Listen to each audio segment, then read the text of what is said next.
سب سے پہلی چیز اعتکاف کے بارے میں کہ اعتکاف کیا ہے۔ تو اعتکاف خود ایک بہت بڑی نعمت ہے۔ یہ کوئی اتنا نہیں بولیں گے اس کو کہ یہ صرف ایک عبادت دی، لیکن یہ عبادت کی صورت میں اللہ تعالیٰ نے ایک بہت بڑی نعمت دی۔ اور جیسا کہ رمضان مبارک کا جو مہینہ ہے، روزے ہم رکھتے ہیں، اس میں اللہ تعالیٰ نے فرمایا کہ تم پر بھی روزے فرض ہیں اور تم سے پہلوں پر بھی، یعنی دل کو یہ خلش نہ ہو کہ بھئی یہ بس صرف ہمارے لیے ہیں، مطلب پہلوں پہ اتنی عبادت نہیں تھی، ایسا نہیں ہے۔ روزے جس طرح پہلے لوگوں پہ فرض تھے ایسی تم پر ہے، اور اسی طرح اعتکاف کے بارے میں بھی ہے کہ یہ صرف اسی امت کی جو ہے وہ تخصیص نہیں ہے کہ صرف ہمارے لیے اس کو رکھا ہے۔ ہم سے پہلے جتنے آئے ہیں انہوں نے بھی اعتکاف کیا ہے۔ حضرت موسیٰ علیہ السلام 40 دن کوہ طور پر جب رہے تھے تو اس ٹائم پہ آپ نے وہ اعتکاف ہی کی صورت تھی۔ حضرت ابراہیم علیہ السلام کا قرآن شریف میں تذکرہ ہے کہ اللہ تعالیٰ نے فرمایا کہ آپ جو ہو اس گھر کو، اس پاک جگہ کو پاک کیجیے نماز پڑھنے والوں کے لیے، اعتکاف کرنے والوں کے لیے۔ تو اعتکاف اتنی بڑی جو ہے ایک عبادت ہے کہ جس کا تذکرہ کلام اللہ شریف میں بھی ہے۔ اور نبی علیہ السلام غار حرا میں بھی رہے، 3 دن آپ رہے، اور وہاں پر جو ہے آپ ہر ٹائم اللہ کی یاد میں مشغول رہتے تھے، تو وہ ایک طرح سے اعتکاف ہی کی صورت تھی۔ تو اعتکاف ہوتا ہے کہ انسان جو ہے اللہ کی عبادت کے لیے اپنے آپ کو فارغ کر لے، اور صرف اللہ تعالیٰ کی خوشنودی کی رضا کے لیے، اللہ تعالیٰ کی رضا کی خوشنودی کے لیے صرف ایک جگہ مقرر کرے، ایک وقت مقرر کرے، اور صرف اللہ کی رضا میں لگ جائے، دوسرا کوئی اور مقصد نہ ہو۔ اب اعتکاف کتنے دن کا ہوتا ہے اور کیسا ہوتا ہے؟ دیکھیں، مدینے میں جب آپ صلی اللہ علیہ وسلم آئے تو اس ٹائم پہ آپ نے اعتکاف 3 طرح کا کیا۔ آپ صلی اللہ علیہ وسلم سے 10 دن کا اعتکاف بھی ثابت ہے، 20 دن کا بھی ثابت ہے، اور 30 دن کا بھی ثابت ہے۔ اب شروع کے جو 10 دن ہیں اور سیکنڈ کے جو 20 دن ہیں، 10 پہلا عشرہ اور دوسرا عشرہ، تو یہ جو ہیں یہ نفل اعتکاف ہے، اس کے احکام مسائل الگ ہیں۔ لیکن جو کہ مسنون ہے، جو کہ لاسٹ کے 10 دن ہیں، تو اس کی بہت بڑی فضائل ہیں، بہت زیادہ فضیلت احادیث میں آئی ہیں۔ تو نبی علیہ السلام نے اس کو پابندی سے کیا، اور جب آپ صلی اللہ علیہ وسلم کا وصال ہو گیا تھا تو آپ صلی اللہ علیہ وسلم کے ازواج مطہرات بھی اس کو کیا کرتی تھی۔ اب اعتکاف کیوں کرتے ہیں؟ بھائی اعتکاف ہم اس لیے کرتے ہیں کیونکہ یہ ایک عظیم عبادت ہے۔ گناہوں کی معافی اور گناہوں سے صفائی، گناہوں سے دوری کا ایک بہترین ذریعہ ہے۔ اعتکاف میں جو انسان کو ایک تنہائی ملتی ہے، کیونکہ اعتکاف ہوتا ہی تنہائی میں ہے، عورتیں گھر میں کرتی ہیں، مرد مسجد میں کرتے ہیں، لیکن وہ بھی الگ الگ بیٹھے ہوئے ہوتے ہیں، بولنا چالنا نہیں ہوتا، ٹھیک ہے۔ تو اعتکاف جو ہے یہ ایک عظیم عبادت ہے، اور اس کے ساتھ ساتھ اعتکاف کیوں کرتے ہیں؟ اعتکاف اس لیے کرتے ہیں، اعتکاف کچھ دن، کچھ لمحوں، کچھ وقت کے لیے گناہوں سے بچنے کی عادت آپ کے اندر پیدا کرتا ہے، کچھ دن کے لیے اللہ تعالیٰ سے قرب کا ذریعہ ہے، دل کی صفائی کا ذریعہ ہے، اللہ سے تعلق کا ذریعہ ہے۔ اعتکاف میں جو آپ ایک تنہا ہوتے ہیں، وہ تنہائی آپ کے لیے قبر میں راحت کا قبر میں اس سے آپ کو ایک الگ ہی راحت اور سکون ملے گی، کیونکہ اعتکاف میں اللہ کے ساتھ آپ کو ایک الگ کنیکشن بن جاتا ہے جو کہ آپ کو قبر میں بہت زیادہ کام آئے گا، ٹھیک ہے۔ اور دوسری چیز میں اس میں ایک بات یہ ایڈ کرنا چاہوں گی کہ اعتکاف میں انسان جو ہے جب اللہ کے قریب آتا ہے تو کیا گارنٹی ہے کہ اللہ معاف کرے گا؟ بھائی اعتکاف کرنا خود ایک عبادت ہے، انسان کی یہ نیت کہ میرا اللہ مجھ سے راضی ہو جائے، اور پھر ہر کام اسی نیت کے ساتھ کرنا، یہ خود اس چیز کی دلیل ہے کہ اگر آپ کو تڑپ ہے اللہ کی رضا کی، اللہ کی خوشنودی کی، اور آپ ایفرٹ کر رہے ہیں، اس کے لیے کوشش کر رہے ہیں، تو یقیناً اللہ تعالیٰ آپ سے راضی ہونا چاہتے ہیں۔ اللہ کسی کو بھی سجدے کی، نماز کی، قرآن کی یا ذکر کی یا کسی بھی عبادت کی، اور اتنی عظیم عبادت کی، وہ بھی رمضان کے مہینے میں توفیق ہو ہی نہیں سکتی جب تک اللہ آپ سے راضی ہونا نہ چاہے، ٹھیک ہے۔ دیکھیں، آپ ایک ماں ہیں یا آپ ایک والد ہیں،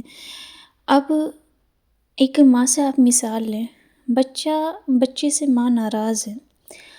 اور وہ ماں اس سے بے انتہا ناراض ہے، شدید ناراض ہے۔ بچہ اس کے پاس آئے گا، 1 گھنٹہ روئے گا، 2 گھنٹے روئے گا، میں کہتی ہوں 1 دن، 2 دن، یہ بہت بڑی بات ہے، کیونکہ ماں اس چیز کو نہیں دیکھ سکتی۔ اس کے لیے بچے کا 1 گھنٹے 2 گھنٹے میں جو ہے دل پسیج جاتا ہے، اور بہت آسانی سے پسیج جاتا ہے، کٹر سے کٹر ماں ہو جب بھی، اور وہ اپنی والدہ کو چاہتا ہے کہ مجھ سے خوش ہو جائے، مجھ سے راضی ہو جائے، تو ماں اس سے کیسے راضی نہیں ہوگی بھائی؟ تو ماں کے راضی ہونے میں کچھ وقت لگ سکتا ہے، لیکن اللہ تعالیٰ اپنے بندے سے اس سے بھی پہلے راضی ہو جاتے ہیں۔ ایک سائل، ایک سوال کرنے والا آپ کے در پہ آئے اور آپ سے سوال کرے اور کہے کہ بھئی میں تو نہیں جانے گا یہاں سے جب تک آپ مجھے نہ دیں، وہ صبح میں بھی، دوپہر میں بھی، شام میں بھی آپ کے در پہ ہی پڑا ہے، ٹھیک ہے، 1 دن آپ اگنور کرو، 2 دن کرو، اور یہ ممکن نہیں ہے کہ آپ اگنور کرو گے، کیونکہ آپ اگنور کر ہی نہیں سکتے۔ اگر انسانیت ہے اپنے اندر تو جو کٹر سے کٹر بھی ہوگا وہ بھی 1-2 گھنٹے کے بعد جو ہے اس کو دے دے گا۔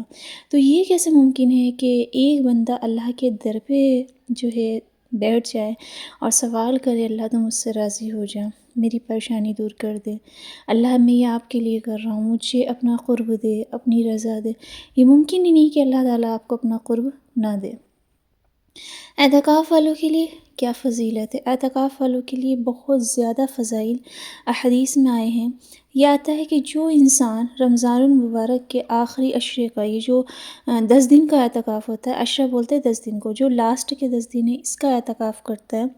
تو اللہ رب العزت جو ہے اس کو 2 حج اور 2 عمرے کا ثواب دیتے ہیں۔ 1 حج بھی نہیں، مکمل 2 حج اور 2 عمرے کا ثواب۔ اور اس کے ساتھ ساتھ یہ بتایا گیا ہے کہ جو رمضان مبارک کے مہینے میں لاسٹ کے جو یہ 10 دن ہیں، یہ تو بہت ہی زیادہ برکت کے ہیں، لیکن کوئی صرف ایک نفل اعتکاف ہی کرتا ہے، 1 دن کا ہی اعتکاف کر لے، وہ ایسا بھی کر لے، تو اس 1 دن کے اعتکاف کرنے پہ اس کے درمیان اور جہنم کے درمیان 3 خندقوں کا فاصلہ کر دیا جاتا ہے، اور وہ 3 خندق میں سے ایک خندق کی جو لمبائی ہے، دوری ہے، وہ اتنی ہے جتنا کہ زمین سے آسمان تک کا فاصلہ۔ اب 3 خندقوں کا فاصلہ یعنی کہ 3 جگہ اس کو آپ بانٹیں تو کتنا لمبا فاصلہ ہو، یعنی جہنم کی آنچ تک بھی جو ہے اس کو نہیں چھو سکتی۔ دوسری چیز ہے کہ انسان جب اعتکاف میں ہوتا ہے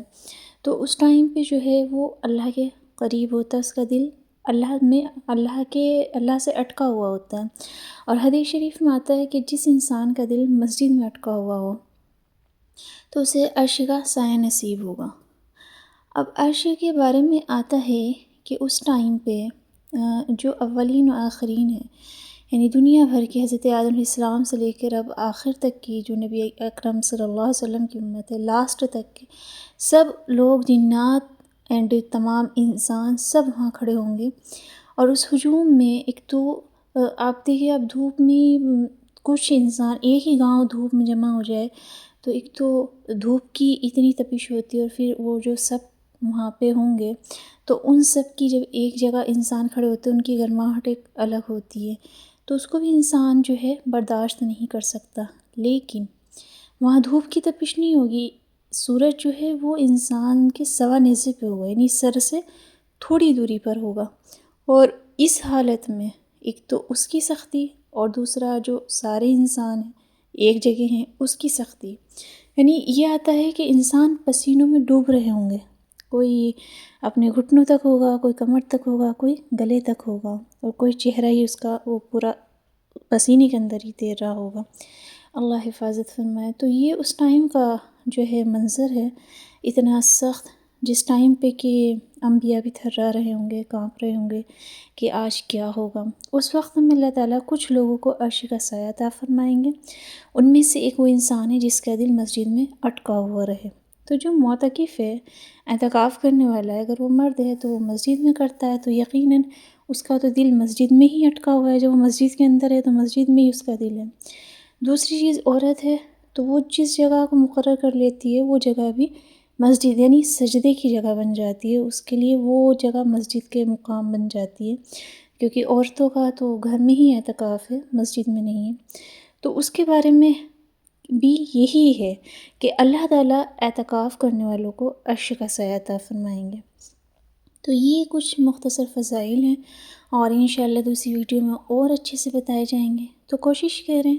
اور اپنی طرف سے اللہ تعالیٰ کو 100% دینے کی کوشش کریں، عبادت، خلوص، رضا